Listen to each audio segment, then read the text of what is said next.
இந்த வெட்ட வெளியில நம்ம கிட்ட ஒரு ஒரு விஷயம் பெற்று வேலை செய்யறவங்களுக்கு எல்லா குருமார்கள்ட்ட இருந்தும் பிளெஸிங் கிடைக்கும். அதுல மாற்றமா இருக்காது. இப்ப நீங்க வடலூர்ல எனக்கு தேவையான விஷயம் கிடைக்குது, பொதிகையில எனக்கு தேவையான விஷயம் கிடைக்குது, வெள்ளையங்கிரியில எனக்கு தேவையான விஷயம் கிடைக்குது. அப்ப இதெல்லாம் எங்களுடைய சொத்தா இல்ல எங்களுடைய ஓன் ப்ராப்பர்ட்டியா? அப்படி இல்லை. அப்ப ஒருத்தருடைய வளர்ச்சியில சில இடங்களுக்கு போற இடங்கள்ல அது கிடைக்குது. அதே செயலை தான் உங்ககிட்ட கொடுக்குறோம். நீங்க அங்க போனாலோ இல்ல அதை சுத்தி பயணிச்சாலோ உங்களுக்கு அதுதான் கிடைக்க போகுது. அப்ப அங்கிருந்து தான் நீங்க பாதுகாக்கப்பட போறீங்க. இப்ப இந்த நேச்சர்ல இப்ப என்னை பார்த்துட்டு நீங்க எங்கேயோ ஒரு இடத்துல நாளைக்கு காடுகள்ல உட்காந்து தியானம் பண்ணலாம், ஒரு மலை பக்கத்துல உட்காந்து தியானம் பண்ணலாம், ஒரு நதி ஓரமா தியானம் பண்ணலாம், ஒரு மரத்தடி ஓரமா தியானம் பண்ணலாம், உங்க வீட்டிலேயே மாடியில உட்காந்து தியானம் பண்ணலாம். ஆனா யாரோ வெட்ட வெளியில உங்களை பாதுகாக்கிறதோ வழி நடத்துறதோ உங்களுக்கு ஒரு கைடை கொடுக்க போறாங்க.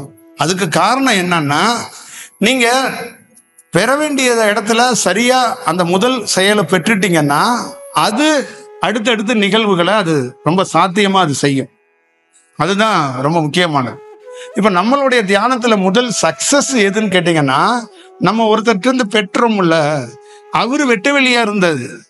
அப்ப அவர்கிட்ட இருந்து கொடுத்தது அவர் கொடுத்தாருல, அதுக்கப்புறம் நம்ம போற இடத்துல எல்லாம் வாங்குறது ரொம்ப ஈஸியா இருந்துச்சு.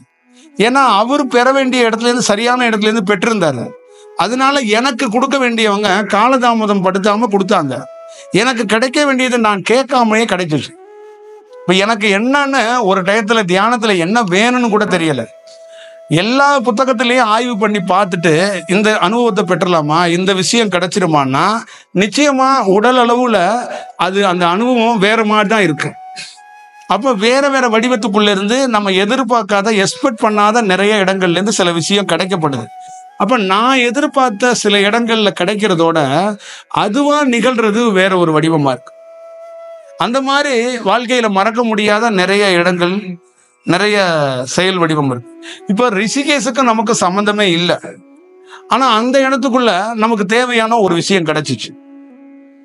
ஹரித்வாருக்கும் நமக்கு சம்பந்தமே கிடையாது, நம்ம வேற வடிவத்துக்குள்ள இருக்கிறோம். ஆனா அங்க நாம எதிர்பார்க்காதது ஒண்ணு கிடைச்சிச்சு. இப்ப ஒண்ணு கிடைக்கணும், அது நாம எதிர்பார்த்திருப்போம்ல. இது ஒரு நம்ம தியானம் பண்ற எல்லாருக்குள்ளேயும் என்ன இருக்கும், நம்ம ஒரு அனுபவம் பெறணும், ஒரு சக்தியை பெறணும், நமக்குள்ள தன்னை உணரணும்னு ஒண்ணு இருக்கும். அப்ப நம்ம ஒரு எக்ஸ்பெக்ட் பண்ணி தானே ஒரு வேலையை செய்யறோம். அது ஆசைன்னு கூட தாண்டி ஏதோ ஒரு கவனம் வைக்கிறோம், எனக்கு இது வேணும், இது எனக்கு அடையணும், நான் இந்த பாதையில போறேன், அப்ப இந்த மலைக்குள்ள வர்றேன். இப்ப மலைக்குள்ள போறதுக்கு முன்னாடி நம்மளோட எண்ணம் என்னவா இருக்கும், அங்க யாரோ ஒருத்தர் தியானம் பண்ண இடம், நம்ம போறோம், நமக்கு ஏதோ ஒரு பிளெஸிங்ல ஒண்ணு கிடைக்கலாம், அது என்ன வேணாலும் கிடைக்கட்டும் அப்படின்னு நினைச்சுக்கிட்டு போவோம். ஆனா அதை தாண்டி நமக்குள்ள ஒரு தேடுதலா ஒண்ணு இருக்கும், எண்ணமாவும் ஒண்ணு இருக்கும். அங்க என்ன கிடைக்க போகுதுங்கிறது நம்ம எதிர்பார்க்காத ஒண்ணு நிகழும். அந்த மாதிரிதான் என் வாழ்க்கையில நிகழ்ந்துச்சு. அப்ப அதே மாதிரிதான் உங்க வாழ்க்கையிலையும் நீங்க எக்ஸ்பெக்ட் பண்ண தாண்டி ஒண்ணு நிகழும். அது ரொம்ப முக்கியமாகும். அந்த என்ன நிகழும் அப்படின்னு கேட்டா அங்கதான் நீங்க ஒரு பாயிண்ட் மட்டும் குறிச்சு வச்சுக்கணும். இதுல என்னன்னா, எக்ஸ்பெக்ட் பண்ணதை தாண்டி ஒண்ணு நடக்கும். அது என்ன நடக்கும் அப்படின்னா, உங்க ஆன்மாவுக்கு இந்த காலத்துல என்ன நடக்கணுமோ அது நடக்கும். அது கண்ணா புண்ணான்னு நடக்காது, கண்ணா புண்ணான்னு பண்ணவும் முடியாது. அந்த மாதிரி இப்ப நீங்க இருக்கிறீங்கன்னா, இன்னும் 6 மாசத்துல இந்த குழந்தை வளர்ந்து பல பேருக்கு நன்மை செய்ய போகுதுன்னா அதை தீவிரமா நான் வளர்க்கணும். அப்ப நான் ஒரு வேலையை செஞ்சு விட்டுட்டேன்னா, மறைப்பொருளாக உடல் இல்லாம கூட நிறைய பேர் வேலை செய்வாங்க. உங்களுக்கு உடலோட இருக்கிறவங்க கூட உங்களுக்கு வெவ்வேறு வடிவத்துல உதவுவாங்க. என்ன ரீசன்னா, அந்த குழந்தை 6 மாசத்துல வளர்ந்தாகணும், அது வேலை செய்யணும், அவ்வளவுதான் அது விஷயம். இப்ப நம்மளுக்கு பல இடங்கள்ல நம்ம வேலை செய்ய போறோங்கிறதுக்காக தான் பல்வேறுபட்ட இடங்கள்ல நைட்டு பகலா வேலை நடந்துச்சு. திருப்பூர்கள்ல, கோயம்புத்தூர்கள்ல கம்பெனிகள் இருக்கு. நீங்க நைட் ஷிஃப்ட் பகல் ஷிஃப்ட் தானே பார்த்துருப்பீங்க. அந்த மாதிரி தியானத்துல நைட் ஷிஃப்ட் பகல் ஷிஃப்ட் எல்லாம் சில வேலைகள் நடந்துச்சு. அப்ப இது நாம சீரியஸா என்ன நினைச்சோம்னா, நம்மளுடைய திறமை, நம்ம தேடுறோம், நம்ம உழைக்கிறோம், நமக்குள்ளே ஏதோ ஒரு பவர் இருக்கு, அதனால இந்த தியானம்லாம் கிடைக்குதுன்னு நினைச்சோம். அது இல்லை. இந்த காலத்துல இவருக்கு இந்த மாதிரி அனுபவம் ஏற்படணும், அது இந்த காலத்துக்குள்ளே ஏற்படணும், இந்த டயத்துக்குள்ள ஏற்படணுங்கிறதுக்காக தான் அந்த வேலை தீவிரமா நடக்குது. இப்ப அதே மாதிரி உங்க வாழ்க்கையில சில பேருக்கு கொஞ்சம் ஸ்லோவா வேலை நடக்கும். அப்ப இந்த காலகட்டத்தில் ஸ்லோவா ஏன் வேலை நடக்குதுன்னா, நீங்க நினைச்சிருக்கீங்கல்ல உங்க கடமை, 2 பொண்ணு 2 பையன், இதெல்லாம் இறைவனுக்கும் தெரியும். அதெல்லாம் மைண்ட்ல வச்சுக்கிட்டு தான், உடம்பையும் மைண்ட்ல வச்சுக்கிட்டு தான் இந்த காலம் என்ன பண்ணுன்னா அதுக்கேற்ற மாதிரி தியானத்தை உருவாக்கியும். ஆனா சில பேர் என்னன்னா அதெல்லாம் மறந்துட்டு அதிகமான சக்தி வேணும், அதிகமான தியானம் வேணும், அதே நேரத்தில் எனக்கு உடலுக்கு எந்த உபாதையும் வரக்கூடாது, அதே நேரத்தில் சக்தியும் வேணும், தியானமும் வேணும், என் புருஷன் என் பிள்ளையெல்லாம் அதே மாதிரியே நான் பார்த்துக்கணுங்கிறாங்க. இது எல்லாமே என்னன்னா செஞ்சு கொடுக்க சொல்றாங்க. ஒரு சில மாதிரி செஞ்சு என் கையில கொடுங்க. இப்படி நிகழாது தியானம், இப்படி நிகழ்த்த முடியாது.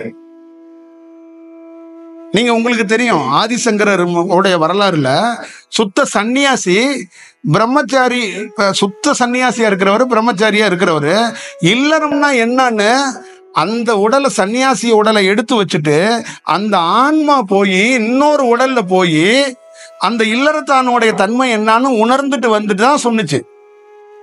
அப்ப நல்லா ஞாபகம் வச்சுக்கோங்க, ஒரு சன்னியாசத்துக்காக டெவலப் ஆன உடல்ல அந்த உடலே வச்சு தவ வலிமையில அவர் இந்த உடலை ஃபார்மேட் பண்ண நினைக்கல. ஏன்னா இந்த உடல் வேற தன்மையில இருக்கு. இந்த உடலை திருப்பியும் நம்ம வேற தன்மைக்கு மாத்தி எடுத்துட்டு வந்தோம்னா என்ன ஆகும்? பனி கெட்டு போயிடும். அப்ப இந்த உடலை பனி கெட்டு போறதுக்கு இந்த சூளத்தை கெடுத்துடக்கூடாது. இந்த சூளத்தை அப்படியே இறக்கி வச்சுட்டு ஆன்மா வெளியில போய் இன்னொரு இல்லறத்தான ஒருத்தன் இருக்கான் பாருங்க, அவனை தடுத்து ஆட்கொண்டு அவனுக்குள்ள போயிருச்சு. அப்ப அவனுக்குள்ள போய் அவன் கணவன் மனைவி வாழ்க்கையா என்ன, இல்லறம்னா பொதுவா என்ன, அத சில நாள் ஆய்வு பண்ணிட்டு அவன் உடல்ல இருந்து வெளியில வருது, திருப்பி அந்த சன்னியாச உடலுக்குள்ள போகுது. அப்ப அது என்ன ஒரு செயல் வடிவமா எடுக்குதுன்னா அந்த உடலுக்குள்ள போய் சன்னியாசமா தான் இருக்கு. ஆனா இல்லறம் என்னன்னு அந்த ஆன்மா தெரிஞ்சுக்கிச்சு. இதை எப்படி பார்க்கணும்னா தன்மைன்னு சொல்லுவாங்க. இதைதான் நான் பல நாள் சொல்லியிருக்கிறேன். அகத்தியருங்கிறது ஒரு தன்மை. அந்த தன்மைய இந்த காலகட்டத்தில் எப்படி ஒருத்தர் பயன்படுத்தணும். பதஞ்சலிங்கிறது ஒரு தன்மை, திருமூலருங்கிறது ஒரு தன்மை. அப்ப திருமூலரை எங்க தேவைப்படுவார்னா கழுத்துக்கு மேலதான் திருமூலர் தேவைப்படுவார். அப்ப கழுத்துக்கு கீழே திருமூலர் மாதிரியே நிறைய பேர் தேவைப்படுவாங்க உங்களுக்கு, புரியுதுங்களா? அப்ப அந்தந்த இடத்துக்குன்னு சில தன்மைகள் இருக்கு. அந்த இடத்த கடக்கிறதுக்கு ஒரு மலை இருக்கு. இந்த மலையில கோரக்கரோட மலை அப்படின்னா அந்த இடத்துல உங்களுக்கு கோரக்கர் சம்பந்தமா உடல்ல ஒரு இடம் இருக்கு. அந்த இடத்த சரி செய்யறதுக்கு ஒரு வாய்ப்பு கிடைக்கும் போது அந்த இடத்துக்கு நீங்க போறதுக்கான ஒரு வாய்ப்பு பெறுறீங்க. அப்ப அந்த இடத்துல உங்களுக்கு தியானம் கிடைக்கும் போது அந்த கோரக்கர் சம்பந்தமாக உங்க உடல்ல ஒரு மாற்றத்தை அடைய வைக்கிறதுக்கு வாய்ப்பு உருவாக்கி கொடுக்கப்படுது.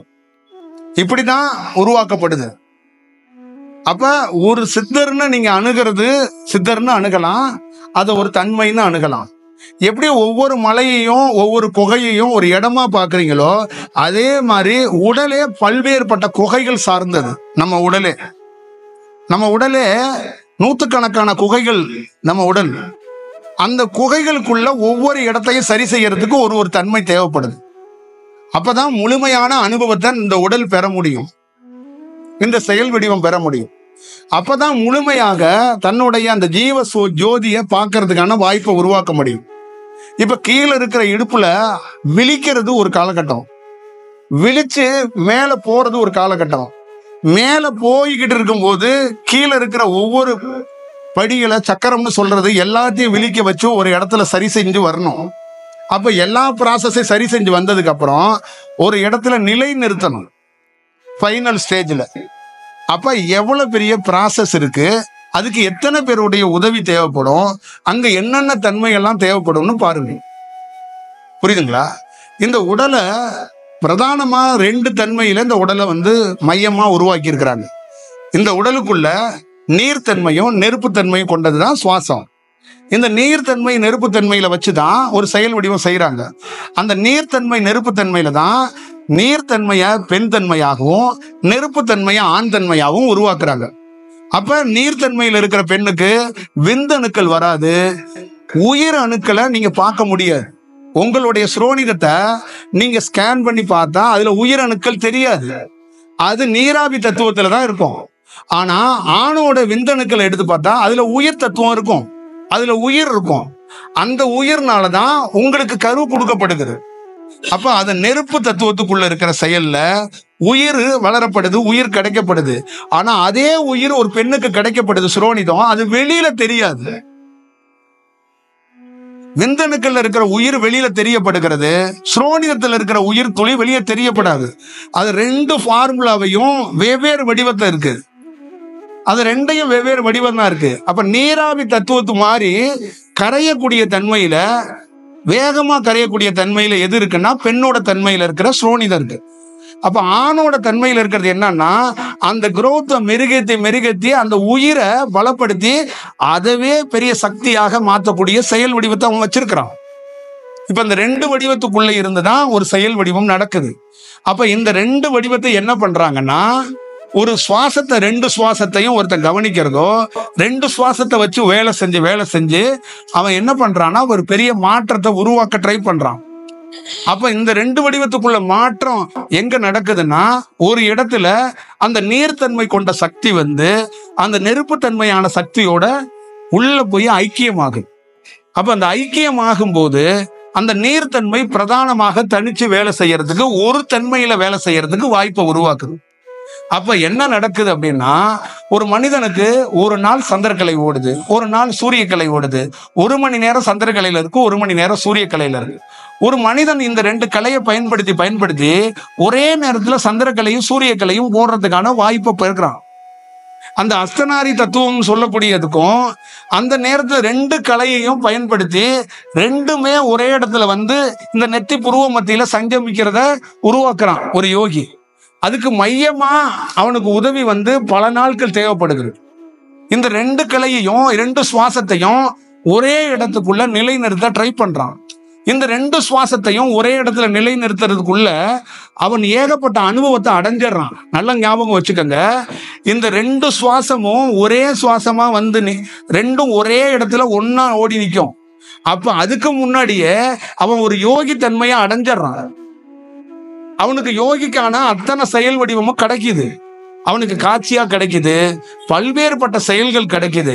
ஆனா அதுல எல்லாம் அவன் பெரிதுபடுத்தாம மீண்டும் அவன் கவனமாக வெளிப்போட அந்த தியானத்துக்குள்ள இருக்கும்போது அந்த சுவாசத்துக்குள்ள இரண்டு சுவாசத்தையும் ஒரே இடத்துல கொண்டாந்து நிறுத்தப்பட்டவன் ரெண்டையும் ஒன்னா ஐக்கியம் பண்ணி அது ரெண்டையும் ஒரே இடத்துல கலந்து ஒரு சுவாசமா நெருப்பு தன்மைக்கு மாத்தணும், அதை நிலை நிறுத்தணும்.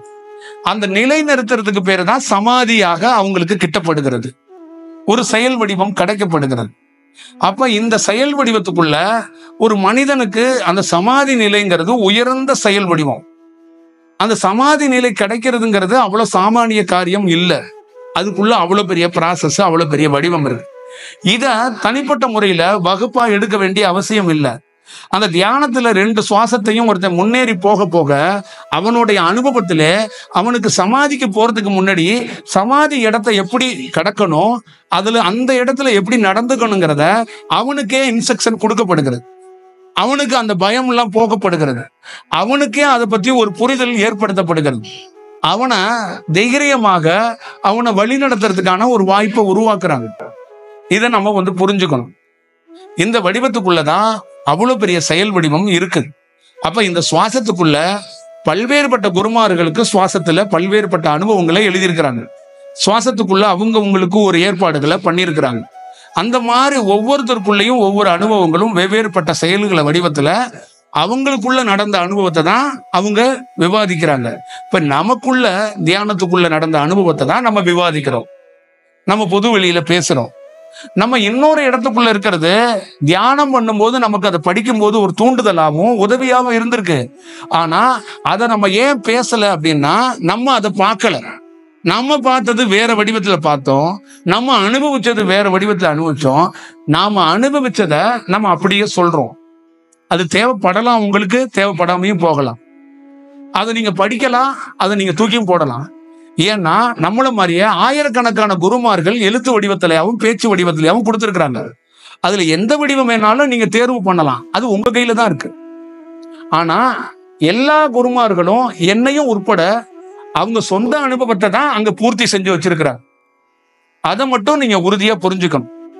அவங்க பார்த்தத அவங்க தியானத்துக்குள்ள இருந்து இருக்கிறத தான் அவங்க சொல்றாங்க.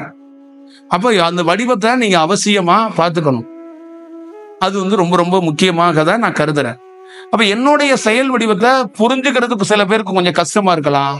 இல்ல நான் சொல்றது மற்ற குருமார்களுக்கும் இதுக்கு நம்ம கொஞ்சம் விலகி நிக்கலாம்.